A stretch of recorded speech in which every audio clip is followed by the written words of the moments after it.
लूका अध्याय 24। अब सप्ताह के पहले दिन बड़े भोर को वे उन सुगंधित वस्तुओं को जो उन्होंने तैयार की थी लेकर कब्र पर आईं, और दूसरी स्त्रियां भी उनके साथ थीं। और उन्होंने पत्थर को कब्र से लुढ़का हुआ पाया और भीतर जाकर प्रभु यीशु की लोथ को नहीं पाया। जब वे इस बात से व्याकुल हो रही थीं, तो देखो, दो पुरुष चमकदार वस्त्र पहने हुए उनके पास आ खड़े हुए।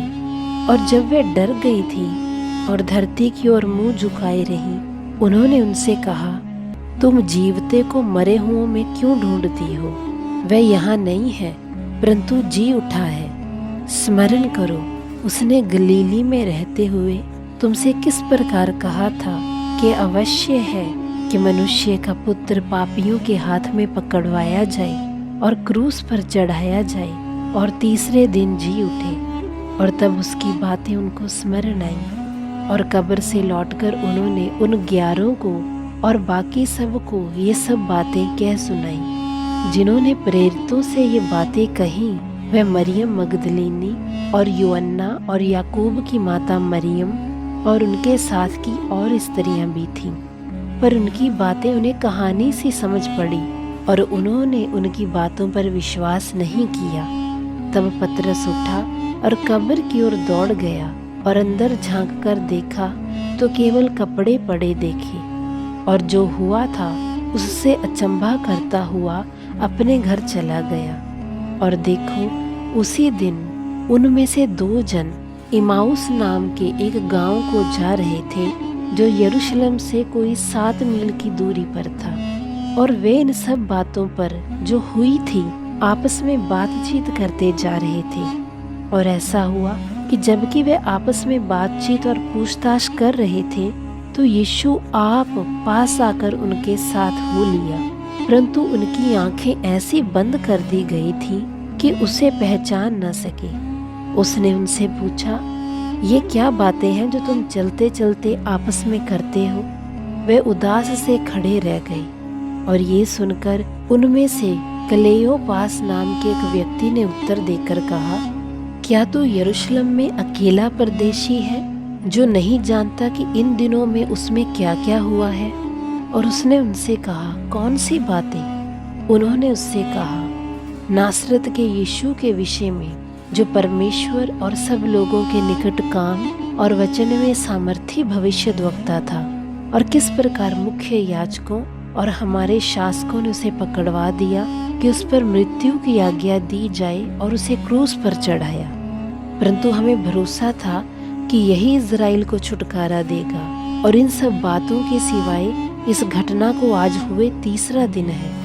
हाँ, और हम में से कई स्त्रियों ने भी हमें आश्चर्य में डाल दिया, जो भोर को कब्र पर गई थी, और जब उसकी लोथ ना पाई तो ये कहती हुई आई कि हमने स्वर्गदूतों का दर्शन पाया है, जिन्होंने हमसे कहा है कि यीशु जीवित है।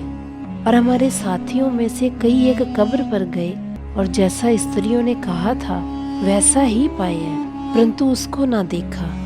तब उसने उनसे कहा, हे निर्बुद्धियों और भविष्यद्वक्ताओं की बातों पर विश्वास करने में मंदमतियों, क्या अवश्य ना था कि मसीह ये दुख उठाकर अपनी महिमा में प्रवेश करे?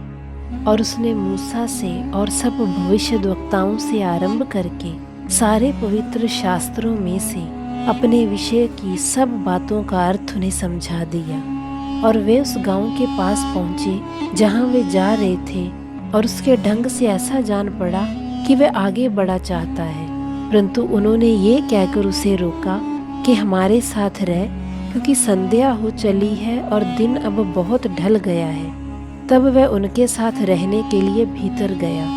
और ऐसा हुआ कि जब वह उनके साथ भोजन करने बैठा, तो उसने रोटी लेकर धन्यवाद किया और उसे तोड़कर उनको दी, और उनकी आंखें खुल गईं और उन्होंने उसे पहचान लिया, और वह उनकी आंखों से ओझल हो गया।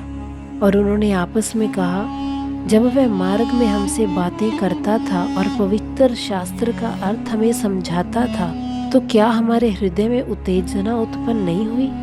और वे उसी घड़ी उठकर यरूशलेम को लौट गए और उन 11 को और उनके साथियों को इकट्ठे पाया। और वे कहते थे, प्रभु सचमुच जी उठा है और शमौन को दिखाई दिया है। और उन्होंने मार्ग की बातें उन्हें बता दी और ये भी कि उन्होंने उसे रोटी तोड़ते समय क्यों कर पहचाना। और वे ये बातें कह ही रहे थे कि वे आप ही उनके बीच में आ खड़ा हुआ और उनसे कहा, तुम्हें शांति मिले। परंतु वे घबरा गए और डर गए और समझे कि हम किसी भूत को देखते हैं। और यीशु ने उनसे कहा, क्यों घबराते हो और तुम्हारे हृदय में क्यों संदेह उठते हैं? मेरे हाथों और मेरे पाँवों को देखो कि मैं वही हूँ, मुझे छू कर देखो, क्योंकि आत्मा के हड्डी मांस नहीं होता जैसा मुझ में देखते हो। ये कहकर उसने उन्हें अपने हाथों और अपने पाँवों को दिखाया। और जबकि आनंद के मारे उनको विश्वास न हुआ और आश्चर्य करते थे, तो उसने उनसे पूछा, क्या यहाँ तुम्हारे पास कुछ भोजन है? और उन्होंने उसे भुनी मछली का टुकड़ा और मधु का छत्ता दिया और उसने लेकर उनके सामने खाया।